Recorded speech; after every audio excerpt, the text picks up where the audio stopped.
JRPGs aren't a stranger to controversy. Sure, it may not be as bad as No Man's Sky's initial release, Mass Effect 3's original ending, and loot boxes, but the genre still has its fair share of negativity. Localization changes, censorship, removing certain outfits, and completely rewriting some characters are some of the things that JRPG might come under fire for. Localization changes and censorship might be the biggest one for the genre. We could argue to death if the two are one and the same or completely different, or direct each other to a video or channel that talks about the two more in depth, but for the sake of my sanity, I'll just refer to them as separate, yet the same. I hope that's okay. With that said, here are 5 JRPG controversies.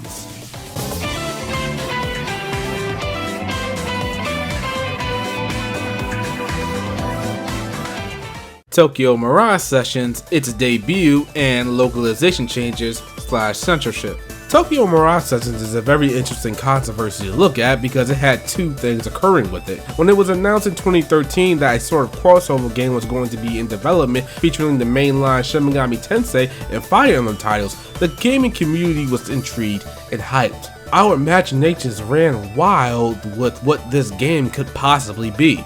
And when you have this image in particular as one of the first pieces of media that is released for a game, I think you can make some pretty safe bets on what the game could possibly be. A Fire Emblem strategy game with SMT characters able to recruit demons to join your army, or maybe a SMT turn-based battle system with Fire Emblem characters fighting in the destroyed Tokyo, battling whatever godlike entity SMT decide to pull out of their ass this time. Those assumptions would have been sound, but no one could have guessed that this crossover title would be the game as we know it, Tokyo Mirage Sessions.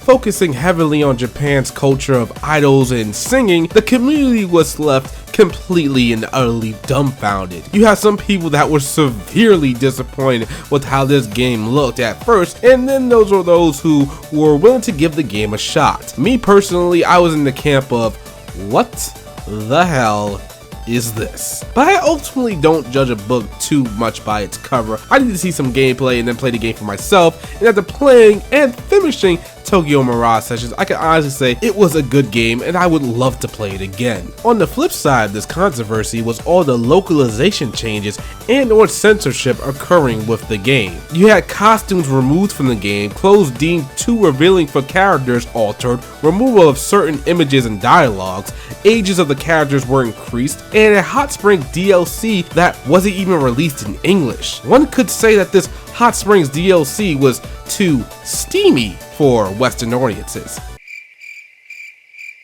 Boo, you suck! Anyway, fans were not happy about this, and of course, they went the usual route of canceling pre-orders, boycotting the game, slandering Nintendo, and generally being jerks to anyone who didn't mind these changes. As a result, the game might have went a little bit under the radar. A shame too, because as I said, this game, Tokyo Mirage Sessions, is pretty good. Or maybe you can blame it going under the radar because of it being only released on the Wii U.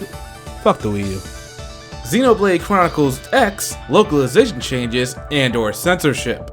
Xenoblade Chronicles X was a game I was heavily anticipating before its release, so much so that I got a Wii U just to play the game. That's right, I bought a Wii U just for one game.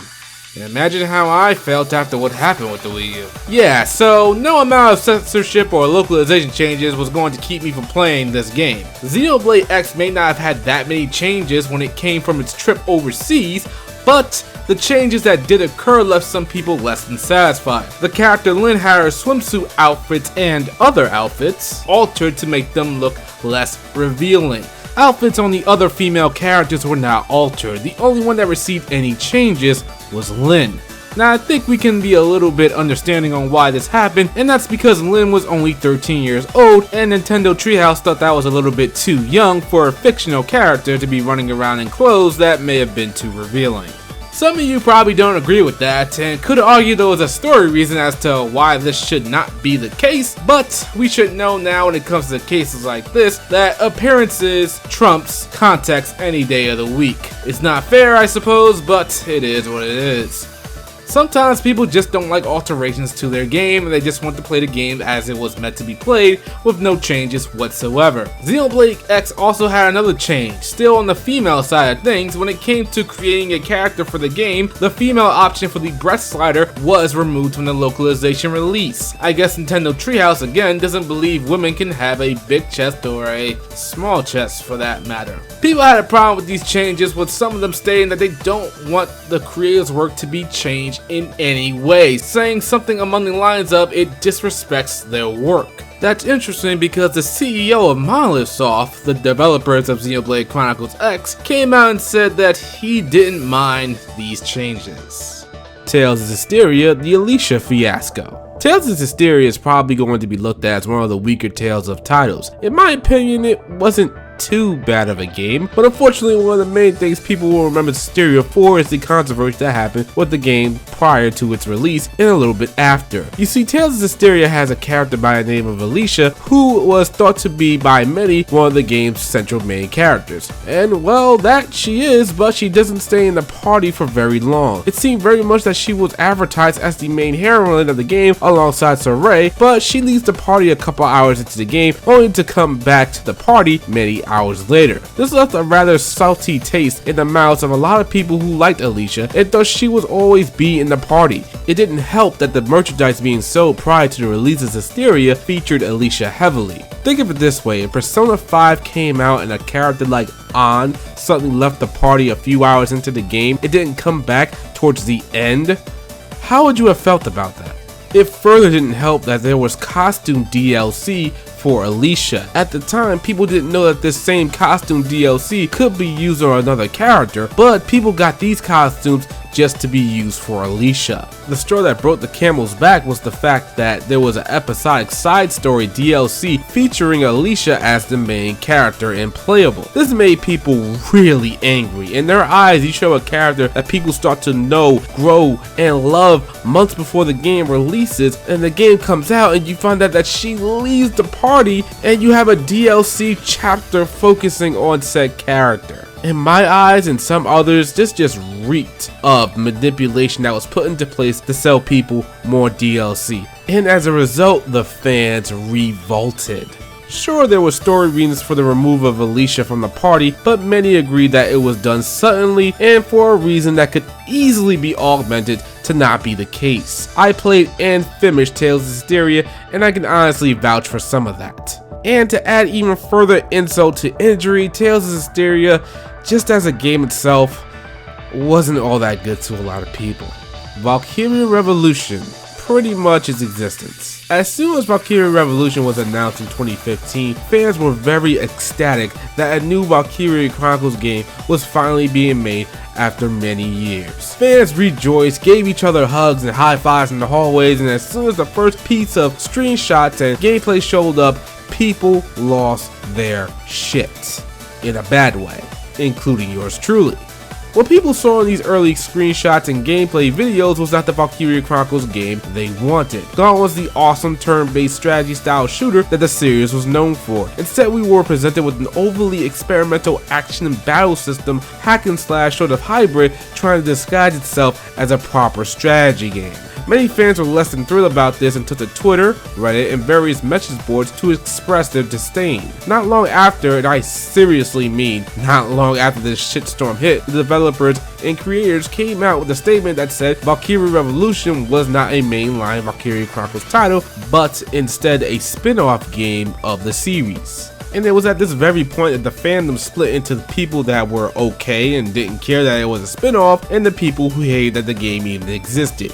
Now, you gotta keep in mind that at the time of Valkyria Revolution's release, there wasn't much of a clear sign that Valkyria Chronicles 4 was anywhere in sight. You also have to understand that was such a long period of time after the last Valkyria Chronicles game that this game wasn't going to be all that welcome to a fan base with its radical redirection from the series. Even though they said that this wasn't a mainline game, it was disheartening after all these years that for whatever reason the developers decided to go left and create a game that no one really asked for and instead just make Valkyria Chronicles 4 as we know it today. It also didn't help that Valkyria Revolution Revolution was reviewed rather poorly by critics and fans alike. I'm sure there are some few select people out there who love this game, but you have to raise an eyebrow to a game that came out in 2017 for a full price tag of $40 rather than the traditional $60. You can get it now for like $20, but $20 might still be asking too much for this game. Fire Emblem Fates splitting up the story and localization changes / censorship. After coming hot off the heels of the extremely well received Fire Emblem Awakening, Fire Emblem Fates was poised to be another hit for the series. For better or worse, Fire Emblem Awakening used a life bottle, Phoenix Down, Monster Reborn, or whatever have you in the series, and used what it did right to create Fates. However, one of the first things it did that was put into question was the split of the game into two versions when it was announced. One being Fire Emblem Fates Conquest, a tougher, more limiting on leveling up your characters, and more on the traditional side when it comes to Fire Emblem. And then we have the other, Fire Emblem Fates Birthright, a less tougher and more open game when it came to leveling. This was a problem for the fan base as it divided the stories and along with the characters, making it something along the lines of the Pokemon games, thus feeling like a cheap ploy to take advantage of our love for the characters to make us choose between the two games, or rather just get both, like I did. I'm sure there's a good reason why Nintendo and Intelligent Systems decided to do this, but for some people they just weren't okay with this, especially when there was a special edition that included all three of the games. That's right, they went even further beyond, as the stories for each game was not completed in any sense. And of course there was a third version of the game, Fire Emblem Fates Revelations, that was released as DLC for $20. This pretty much locked the true ending of the game behind a DLC paywall. The idea of having to pay extra for a full story was not sitting well with a lot of people, but this wasn't the only thing that made Fates come under fire. Second was the localization changes made to the title when it was released in North America. Now of course it's reasonable that I think that some changes are made to make it easier for people outside of Japan and those who aren't well versed in Japan's culture to understand some things.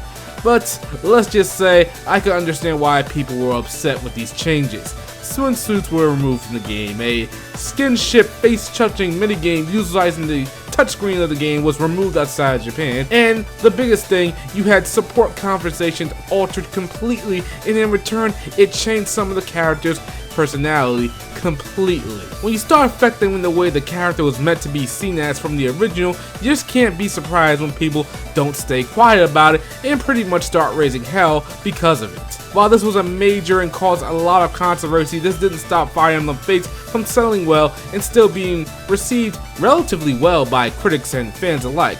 I enjoyed both Conquest and Birthright myself, but on principle I still haven't gotten the Revelations DLC because I think locking the true ending behind a paywall is just not good. It does not sit well with me in any sense of the word. There are without a doubt more controversies that surround the JRPG, but these were the 5 that most intrigued me. Comment below on any other controversy for the JRPG that sticks out to you. Be sure to hit that like button if you enjoyed this video and subscribe if you are new to my channel. I'll be back soon. Peace.